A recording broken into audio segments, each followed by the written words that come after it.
Ataxia, जी हाँ, ये एक ऐसी बीमारी है जो व्यक्ति को अपंग कर देती है, हाथ-पैरों से भी और वाणी से भी। इसी बीमारी को लेकर अटेक्सिया अवेयरनेस सोसाइटी ने 8 और 9 अक्टूबर को एक शिखर सम्मेलन आयोजित किया है और ये शिखर सम्मेलन इंदौर में होगा, अक्षत गार्डन फूटी कोठी के पास। प्रेस क्लब इंदौर में अटेक्सिया अवेयरनेस सोसाइटी के पदाधिकारियों ने इस सम्मेलन की विस्तृत जानकारी दी। मेरा नाम डॉक्टर अपूर्व पौराणिक, मैं न्यूरोलॉजिस्ट हूँ। अटेक्सिया नाम का रोग नर्वस सिस्टम या ब्रेन से संबंधित है। हमारे दिमाग में बहुत सारे हिस्से होते हैं जो शरीर के अंगों की गति को संचालित करते हैं, और कुछ रोग होते हैं जिनमें कि वहाँ की नसें, वहाँ की न्यूरॉन कोशिकाएँ गलने लगती हैं, नष्ट होने लगती हैं, या फिर कोई स्ट्रोक आ जाता है या फिर हेड इंजरी हो जाती है। दूसरे भी कारण हैं।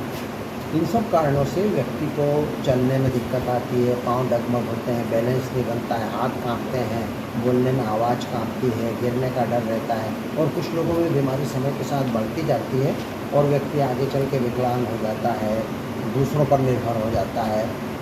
बहुत थोड़े से लोग हैं जिनमें सुधार होता है, और कुछ लोगों में ये बीमारी आनुवंशिक होती है, खानदानी होती है, जेनेटिक होती है, अर्थात माता या पिता में से किसी एक साइड से कोई जीन में व्युत्क्रम आ जाता है, म्यूटेशन आ जाता है। इसलिए ये बीमारी कई बार जन्म से प्रकट नहीं होती, लेकिन कुछ उम्र के बाद में जाकर प्रकट होती है। दुर्भाग्य से अभी इसका कोई इलाज उपलब्ध नहीं है। सर, इस बीमारी को लेके आप जो आयोजन कर रहे हैं, उसके बारे में थोड़ी जानकारी देंगे? यह आयोजन जो 8 और 9 अक्टूबर को होने जा रहा है इंदौर में, यह अपने प्रकार का एक अनूठा आयोजन है। मैं कहूँगा कि पूरे भारत देश में इस तरह का आयोजन नहीं होगा। इसका नाम हमने दिया है नेशनल अटेक्सिया समिट। अटेक्सिया रोग पर राष्ट्रीय शिखर बैठक। और इस समिट में अनेक प्रकार के कार्यक्रम रखे गए हैं। इसमें इंदौर और आसपास के नगरों से और ज़िलों से अनेक मरीज और उनके परिजन आ रहे हैं, और आपस में मेलजोल बढ़ेगी, मित्रता बढ़ेगी, और लोगों को मालूम पड़ेगा कि इस बीमारी से पीड़ित हम अकेले नहीं हैं, हमारे जैसे और भी हैं। क्योंकि ये बीमारी बड़ी रेयर है, बहुत कम पाई जाती है। तो जिसको होती है वो लगता है कि पता नहीं है कहाँ का दुर्भाग्य आ गया, लेकिन उनके जैसे और मरीज भी हैं। इसमें हम मरीजों के लिए फिजियोथेरेपी के सत्र चलाएंगे, व्यायाम चिकित्सा के, स्पीच थेरेपी के अर्थात वाणी चिकित्सा के, ताकि उनकी बोलने की क्षमता में सुधार हो। उनके लिए मोटिवेशनल टॉक होंगी, प्रेरणा, मन में हौसला बना रहे, और गीत संगीत के कार्यक्रम होंगे। और ख्याति प्राप्त विशेषज्ञ ऑनलाइन प्लेटफॉर्म के ऊपर जुड़ के पहले से तैयार किए हुए अनेक प्रश्न हैं, उन पर चर्चा करेंगे। मरीज जो उनके सवाल पूछते हैं उनके उत्तर देंगे।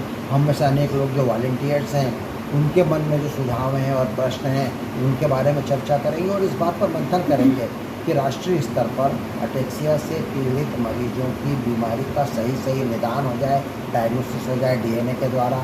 उनके लिए फिजियोथेरेपी और पुनर्वास की सुविधाएँ, रिहेबिलिटेशन की सुविधाएँ बेहतर उपलब्ध हो पाएँ, खासतौर से सार्वजनिक क्षेत्र में, पब्लिक सेक्टर के अंदर। और लोगों का डीएनए जो टेस्ट होता है थोड़ा महंगा होता है, उसके लिए शासकीय स्तर पर साधन उपलब्ध हो जाए गवर्नमेंट लैब्स के अंदर। उनके लिए रोजगार के लिए अवसर रहें, ताकि उनको एक आरक्षित रोजगार मिल पाए, कुछ काम वो करते रह पाएँ। ऐसे अनेक विषयों पर उस पैनल डिस्कशन में चर्चा होगी, और इस पर भी कि इस रोग पर भारत में शोध को आगे कैसे बढ़ावा दिया जाए। इन सब तमाम विषयों पर ये अंतर्राष्ट्रीय विशेषज्ञ और राष्ट्रीय विशेषज्ञ इस पर पैनल डिस्कशन में चर्चा करेंगे। सर, इस कार्यक्रम में क्या रोगी भी शामिल होंगे और उनके परिजन? निस्संदेह रोगी और उनके परिवार के लोग मध्य प्रदेश के अनेक जिलों से और इंदौर शहर से लगभग 40 लोग इसमें भाग लेने की उम्मीद है। अभी हमने एक नेशनल अटेक्सिया समिट जो आयोजित किया है 8 और 9 अक्टूबर, तो ये अक्षत गार्डन में हमने आयोजित किया है कार्यक्रम। इसमें पेशेंट्स पे आएंगे, इंदौर के बाहर के पेशेंट, जैसे पुणे, मुंबई, गुजरात और बेंगलोर, यहाँ से पेशेंट आ रहे हैं, और इंदौर के पेशेंट रहेंगे। तो उनके पेशेंट के लिए हमने कुछ प्रोग्राम्स रखे हैं, जैसे फिजियोथेरेपी सेशन, जो हमको 3 साल से लगभग 3 साल से हमको ऑनलाइन टेली रिहेबिलिटेशन दे रहे हैं फिजियोथेरेपी। तो वो हर एक पेशेंट का इंडिविजुअल एग्जामिनेशन करते हैं ऑनलाइन ही, और फिर हमको उस हिसाब से फिजियोथेरेपी देते हैं।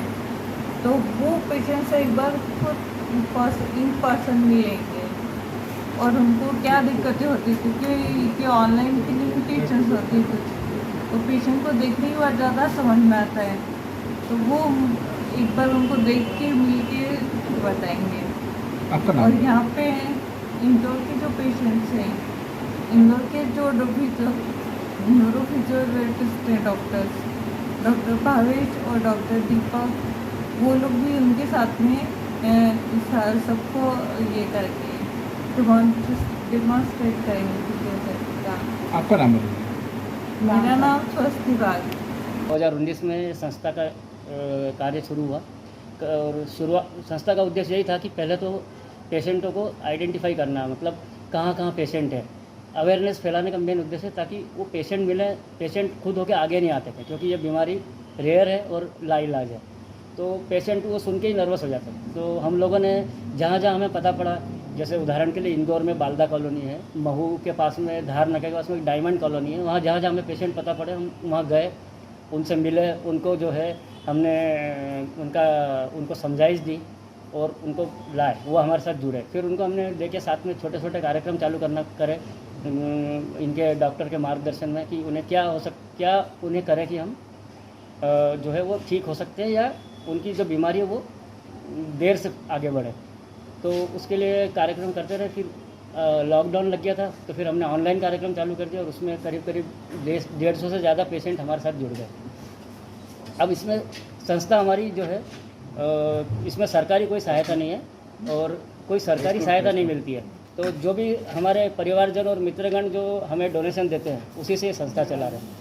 तो इसमें अगर कोई शासकीय सहायता कहीं से मिले, हम लोग हालांकि उसके लिए थोड़ा बहुत प्रयत्न कर रहे हैं। और इसमें दूसरी सबसे बड़ी अड़चन है कि इस बीमारी को अभी तक रेयर डिसीज़ में नहीं लिया है भारत सरकार ने, उसके लिए भी हम लोग प्रयत्न रहते हैं। हम जो स्वास्थ्य विभाग है उससे हमने करस्पॉन्डेंस चालू किया है, पर अभी तक कोई सफलता नहीं आई है।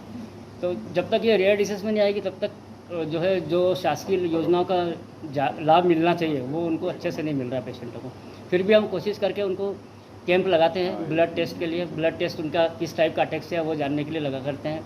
फिर उनके मेडिकल चेकअप के लिए लगाते हैं और फिजियोथेरेपी, स्पीच थेरेपी और हैंडीकैप सर्टिफिकेट के लिए भी हमने उनके कैंप लगाए थे ताकि उनको सर्टिफिकेट मिल सके, क्योंकि न्यूरोलॉजिस्ट बहुत कम अवेलेबल होते हैं। तो वो हमने प्रयत्न करके अवेलेबल कराया और उन लोगों को सर्टिफिकेट भी दिलवाया ताकि उन्हें शासकीय योजनाओं का लाभ मिल सके।